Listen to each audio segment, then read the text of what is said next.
Hey, have you ever wanted to get a pilot's license? Well, here in San Diego, pilots can fly almost every day, which makes San Diego one of the best places to learn how to fly in the world. You can learn to fly with San Diego Flight Training International. Check out this deal, just for gun owner radio listeners. 1 hour of ground school, 1 hour of flight with an instructor. Yep, you get to fly. Normally $400, and for listeners, they'll knock $50 off, so you get it for $350. Getting started is easy. You need to give them a call at 858-569-1822 or learn to fly with SDFTI. Or just call them 858-569-1822 and thank them for sponsoring Gun Owners Radio. So we talked a little bit about how up in Orange County we did a couple of town halls, which were really, really, really fascinating. But especially I was talking a little bit about Sheriff Barnes. He's the sheriff up in Orange County, and he's doing a fantastic job. He had a lot of really great things to say about his CCW program, which, I don't know if people know this, but basically Orange County CCW program is what everyone pretty much copied when they started issuing. They looked around and said, okay, well, is anybody doing this right? And Orange County was head and shoulders above everybody. So he talked a lot about the success of Orange County's CCW program. I think it's about a 4 or 5 month wait up there, which is way better than San Diego, but still not as good as it's been in the past. But that has to do with Bruin. The Bruin case was like a big. Everybody who's getting a CCW today could already get a CCW in San Diego and already get a CCW in Orange County before the Bruin case. But the Bruin case was really it's kind of a big advertising. It's like earned media for CCWs. So that created a big backlog, and across the board, everybody's having to wait a little bit longer. They're going to work through it. It'll get better. But where I was really impressed was overall. The whole point of the of the town halls is we're trying something a little bit different in Orange County. Rather than doing a monthly meeting, we want to try to reach out to people who maybe never would have shown up at a monthly meeting. They would never come to a meeting with free pizza, but they would come to a town hall on public safety. So we partnered with Reform California. So Carl came up and spoke about, in general, some of the things that Reform California is doing to help improve public safety, because, man, they've really just gone bizarre. We've had a couple of guests in here who've talked about, some of the crime issues in California. One of the things that really surprised me was, they're doing this thing, especially the leadership up in Sacramento. It's like the idea of something being a felony has fallen out of favor. Making something a felony has fallen out of favor. So they're making everything a misdemeanor. But the problem is, if it's a misdemeanor, cops can't really do much with it. I mean, it might as well be jaywalking. Well, they're not even bothering anymore. Well, they can't, because penal code basically says, look, if it's a misdemeanor, just write them a ticket and hope for the best. I don't even think they're doing that. A lot of times they aren't. Because why? Why would they? Why put yourself in danger? Because the person that's committing a crime is probably a felon, and a good chance of getting shot is pretty good, even though you're only going to give them a ticket for a misdemeanor.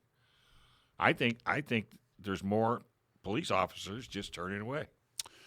I think a lot of it looks like the I don't know what the beat cops, the guys that are out in the field. To have.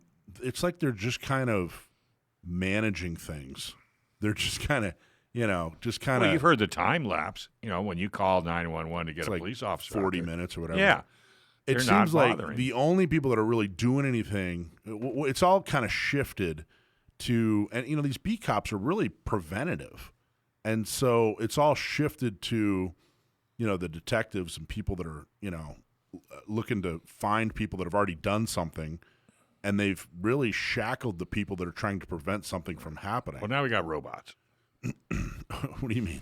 They got robot dogs that we're now sending those to crime scenes. I don't know what Well, now they're busying those beat cops with ticketing the employees and the workers, trying to help stop right. the criminals too. So No. they're It's ridiculous. I mean, and they don't and they just keep putting their head in the sand and. Like you said, the numbers are down. Well, yeah, because you're not arresting anybody. Well, it's not that they aren't arresting; it's that they can't arrest people. Right. Their hands are tied. Their hands are tied. They're unable. California says you cannot arrest somebody and put them in jail for X, Y, Z. So they're going, okay. Well, then all we can do now is hope that like you said, there's the preventative folks, the guys that are in a uniform, in a cruiser, driving around neighborhoods. They're preventing crime from happening. And then you have the folks that are solving, after the fact, and everything's shifted to the after the fact folks. So the guys in uniform who are driving around, block to block, they're just kind of, they're just kind of they're just trying to push water uphill. That's right.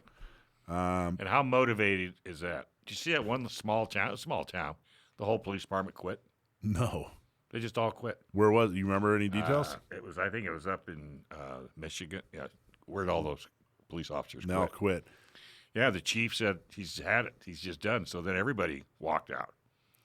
And, of course, the mayor came on and said, have no fear. We have plenty of people that can see it. You protect you. Yeah, really? Well, the reason, where is it? Minnesotan City. Yeah. So collectively resigned, potentially leaving the city with just over 1,000 people without a functioning police department. Yep. Well, and you're going to see more and more of that, I think. The other thing that was really, really refreshing about Sheriff Barnes and what he was talking about was how he was, you listen to, he put the blame squarely on drugs. It's so many drug addicts people that are making money off drug addicts that are causing so many crimes, violent and otherwise. Where you listen to, Mayor Todd Gloria talk about the homeless problem. And we need more houses. We need more, we just got to build more houses. You're supposed to say, gee golly. Yeah, that's not the problem. Never has been. It's like if we just bought them all a version of Quicken and they could manage their finances better, then they wouldn't be homeless. It's ridiculous. I know. There's so they're many only drugs. stealing from Nordstrom's because they're hungry. Yeah. Those purses must really be tasty is all I can think of. And they actually believe this. Do you think they actually believe it? I told you they're aliens. I've already told you that. But they must. I mean, why would they? I just don't get it. I think it's a massive excuse. For what? I think it's like when you're a little kid and you know what I mean? There's you blame it on your friend. Well, I was, I didn't. It was little Frankie. Frankie said, and I didn't know, and I didn't know. God, how many times have I done that? And then you got to convince yourself it's real. Yeah, right. You got to convince yourself you really believe that. Yeah. It feels more like that. It feels like if you Todd say it Gloria, enough times, you will eventually believe it. Yeah, it feels like that. It does. It feels like Todd Gloria is a 7-year-old who's really trying to convince himself that the BS that he's trying to sell us is real. And he does it with a straight face. Yeah. And so does Newsom. And he's going to eventually run for president. Newsom is so. I think he's delusional. I think he's delusional. I think he's a sociopath too. I do too. There's no such thing as a lie in his world. No. Yeah. I mean, he destroyed San Francisco. He's going to destroy California, and he thinks that we're going to welcome him in open arms to destroy the United States. Yeah. Well. I mean, I know, but you say that, but with the machine that's behind his, I'm telling you, man. And the apathy. Yeah. But it was good to hear from Sheriff Barnes. The town halls went really, really well. I think the combination of Carl talking about some of the ballot initiatives that he's pushing to try to reverse some of these things, and then us talking about, Orange County gun owners was talking about, how can you get your CCW? How can you get involved in the process? And then Sheriff Barnes really, really reinforcing that. It went over really well. And then we also were at Rifle Supply up in Huntington Beach. They had a big to-do. It was like, I think they called it their midsummer sale. And there were a ton of folks having fun there. And it's really amazing. You kind of think that folks that go to gun shops, you almost wonder, you kind of think, they already know everything. But there were so many questions. Well, they know everything that they're already interested in. There's so much more out there that different aspects of firearms that opens their whole world up when they go to events that they otherwise wouldn't have known to look at. Well, I think we as gun owners forget we forget what we know, meaning meaning that we think that everybody else just knows this stuff.